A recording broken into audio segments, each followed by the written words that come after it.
Industri 4.0 pertama kali dikenalkan di Hannover Fair di Jerman ya. Nah itu kan kita tahu bahwa industri pertama dimulai dengan mesin uap, ya kemudian mass production yang diperkenalkan oleh Ford. Ya, kemudian industri 3.0 adalah tentang otomasi, produksi otomasi. Kemudian industri 4.0 adalah tentang intelligent system. Ya, jadi bagaimana kita punya teknologi tapi teknologinya itu bisa berpikir. Ya, itu yang disebut dengan industri 4.0. Kita lihat sedikit tentang industri 4.0. Ya, intelligent system. Nah, kita sekarang ini ya perkembangan itu terjadi karena adanya IoT, Internet of Things. Jadi kita bisa akses ya pekerjaan dari mana saja. Ya, seperti sekarang ya. Sekarang ini kita bisa ikut training dari mana saja. Jadi batasan ruang itu menjadi hilang dengan adanya IoT.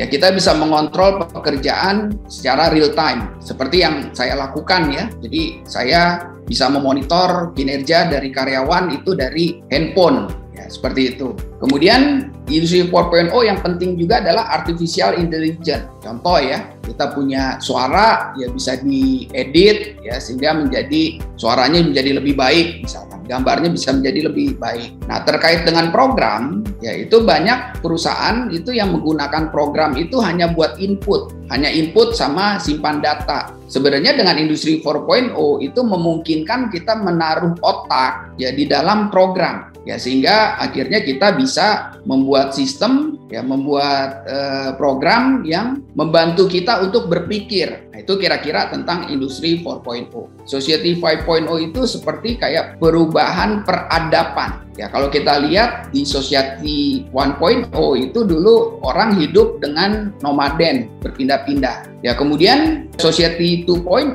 ya mulai kita bertani. Ya, hidupnya mulai permanen. Ya, kemudian masuk ke peradaban agraris. Kemudian di Society 3.0 itu kita masuk ke Industrial Society. Kemudian Society 4.0 adalah Information Society. Ya, seperti sekarang ya, kita itu kalau ketinggalan dompet itu nggak masalah gitu. Tapi kalau kita ketinggalan handphone itu masalah. Ya, istri kita, suami kita, pacar kita dinas keluar gitu, atau dia lagi di rumah orang tuanya gitu. Ya, kita tidak masalah, tapi begitu handphone kita dipinjam, nah itu rasanya bermasalah gitu ya. Nah, sekarang ini dengan berkembangnya industri 4.0 ya muncullah Society 5.0. Nah, Society 5.0 itu adalah super smart society, ya di mana manusianya itu dituntut untuk smart, ya menggunakan teknologi untuk membantu manusia menjadi lebih baik. Ya, banyak yang berpikiran begini, oh ini nanti industri 4.0 akan bisa menggantikan manusia dengan teknologi. Nah, itu kekhawatiran yang terjadi. Tapi kemudian ya ahli-ahli berdiskusi dan akhirnya melihat bahwa teknologi itu tidak akan menggantikan manusia.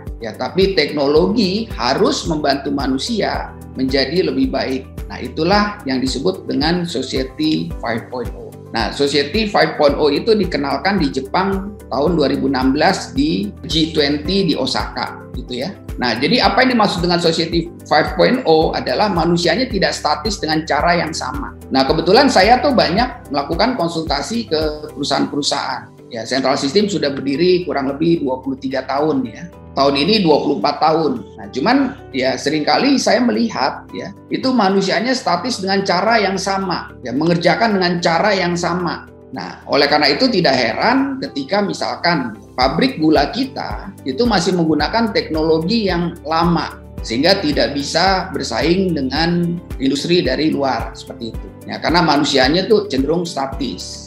Di Society 5.0 manusianya itu dituntut untuk aktif memanfaatkan teknologi ya untuk memudahkan dan mengefisienkan proses kerja. Nah, itu yang dimaksud dengan Society 5.0. Nah, terkait dengan leadership, nah berarti pemimpin sekarang itu harus mulai menggerakkan karyawannya itu untuk menjadi smart people.